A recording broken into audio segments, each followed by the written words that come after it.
पर जामा मस्जिद के इमाम साहब ने मीडिया को बताया कि तरावीह की नमाज चल रही थी। उसी समय जुलूस यहां से शोर शराबा करते हुए निकल रहा था। जब नमाज पूरी करके सब लोग बाहर निकल रहे थे, तभी किसी ने मस्जिद के अंदर सुतली बम फेंका। इससे लोग पैनिक हुए और ये सिचुएशन क्रिएट हुई। मेरा नाम मोहम्मद जाबिर है। तरावीह की नमाज चल रही थी, उसी बीच में जुलूस यहाँ से शोर शराबा करते हुए निकला और जब तक हम नमाज से फारिग होते, जब तक यहाँ शायद जुलूस का आखिरी हिस्सा बचा हुआ कुछ होगा, नमाज के लिए नमाज से फारिग होकर निकल ही रहे थे तो किसी ने बम अंदर की तरफ फेंका। सुतली बम था वो, और उससे पूरा धुआं उठा और पूरी सिचुएशन क्रिएट हो गई और सारे लोग पैनिक हो गए। इस तरह फिर वो बात बढ़ती चली गई। बस कुछ नहीं, बस मेरा तो कहना यह है कि मुझे समझ में ही नहीं आ रहा है कि ये जुलूस आखिर निकला कैसे, और दूसरी बात इस रूट से कैसे निकला। तो बिना परमिशन के निकलता, और दूसरी बात यह है कि अगर परमिशन ली थी तो कितनी गाड़ियों की, कितने लोगों की, किस तरह की सिचुएशन में परमिशन दी गई थी। पथराव की नौबत ऐसे आई कि पहले वो जिन लोगों ने बम वगैरह जो भी फेंका था, उस फेंकने की वजह से उसके साथ कुछ हाथापाई हुई। हाथापाई में मैं बाहर निकला और मैंने उस आदमी को निकाल कर बाहर निकाला, और इतने में अमित जोशी आए, उन्होंने बातचीत शुरू की। मैंने उनसे कहा कि ठीक है, थाने पर बात करते हैं, कोई बात नहीं, आराम से बात करते हैं। अमित जोशी यहाँ इलेक्ट्रॉनिक की दुकान है उनकी, वो आए थे और उन्होंने बातचीत की। नहीं, मुझे ये पता नहीं है, मैं उनको पर्सनली थोड़ा सा जानता हूँ, इसलिए मुझे नाम याद है। तो उसके बाद उन्होंने यहाँ से वो गए और वहाँ से वो वहाँ पहुंचे होंगे, और उसके बाद उधर से पता हो। यहाँ प्रशासन से हम बात कर ही रहे थे।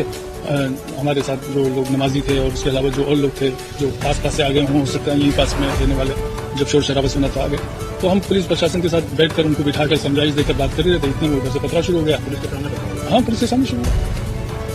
कल की जो घटना हुई थी, जैसे ही उसकी सूचना प्राप्त हुई, पुलिस के द्वारा तत्काल मौके पर पहुंचकर स्थिति को संभाला गया। प्रशासन की पूरी टीम वहां पर पहुंची और पहले चरण में हमारा जो प्रयास था कि शांति पूरी तरीके से स्थापित हो, उसमें हम लोग सफल रहे और हम लोगों ने तत्काल ही पुलिस को मूव करा के ये सुनिश्चित किया कि जो घटनाएं हो रही थी, आगजनी की हो रही थी, पत्थरबाजी की हो रही थी, वो ना हो, जिन पे तत्काल रोकथाम कर ली जाए। उसके बाद में फिर जो चिन्हांकन है कि कौन कौन से लोग इसमें शामिल थे, किस तरीके से घटना की शुरुआत हुई, इसकी तफ्तीश भी चालू की।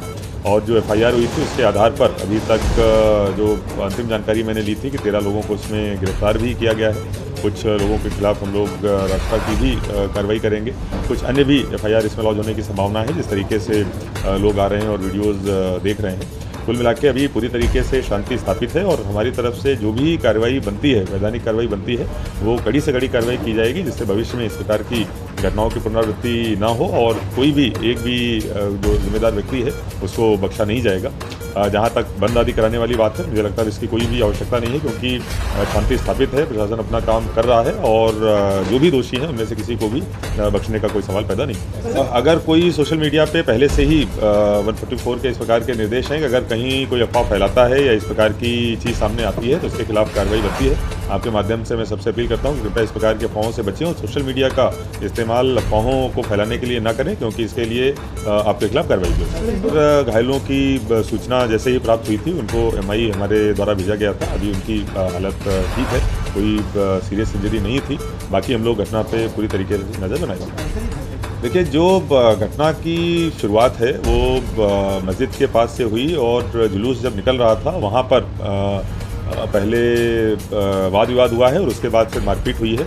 किन परिस्थितियों में हुई है, कहाँ से इसकी शुरुआत हुई है, कौन कौन से लोग जिम्मेदार थे, यह भी जब जांच होगी उसमें सामने निकल कर आएगा। लेकिन मोटी मोटी चीज़ जो निकल के आई है कि जो जुलूस निकल रहा था अलग अलग टुकड़ों में निकल रहा था, कोई ऐसा एक सिंगल जुलूस नहीं था। उसमें से एक ग्रुप के साथ में इसकी शुरुआत हुई है। पटाखे फोड़ने को लेके या अन्य किसी घटना को लेके पहले इसकी शुरुआत हुई है, उसके बाद में फिर इसने बड़ा रूप ले लिया। ये सारी चीज़ें भी हमारी जांच में